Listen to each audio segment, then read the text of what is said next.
മഞ്ഞിൻ്റെ മേലാപ്പുകൾക്ക് താഴെ കാശ്മീരിൻ്റെ പ്രഭാത കാഴ്ചകൾ, സഞ്ചാരികൾക്കായി വഴിയൊരുക്കുന്ന ഗ്രാമവാസികൾ, ഒരു നാട് മുഴുവൻ ടൂറിസത്തെ ഉപജീവനമാർഗമായി സ്വീകരിക്കുന്നു. വിനോദസഞ്ചാരികളെ ചുറ്റിപ്പറ്റിയാണ് മഞ്ഞുമലകളിലെ ജീവിതങ്ങളെല്ലാം.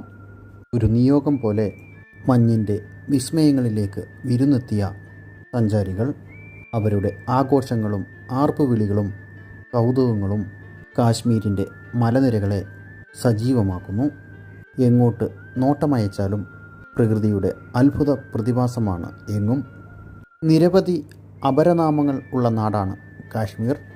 ഭൂമിയിലെ സ്വർഗമെന്നാണ് കാശ്മീർ പൊതുവെ അറിയപ്പെടുന്നത്. കിഴക്കിൻ്റെ സ്വിറ്റ്സർലാൻഡ് എന്നും ഇന്ത്യയുടെ കിരീടമെന്നും രാജ്യത്തെ ആൽപ്സ് മലനിരകളെന്നും കാശ്മീർ അറിയപ്പെടുന്നു. പൂക്കളുടെ താഴ്വാരമെന്നാണ് കാശ്മീരിൻ്റെ മറ്റൊരു അപരനാമം. വിളിപ്പേരുകൾ ഏറെയുണ്ടെങ്കിലും ഇന്ത്യയുടെ കിരീടത്തിലെ വിലമതിക്കാനാകാത്ത ഒരു മരതക രത്നം തന്നെയാണ് സഞ്ചാരികൾക്ക് എന്നും കാശ്മീർ.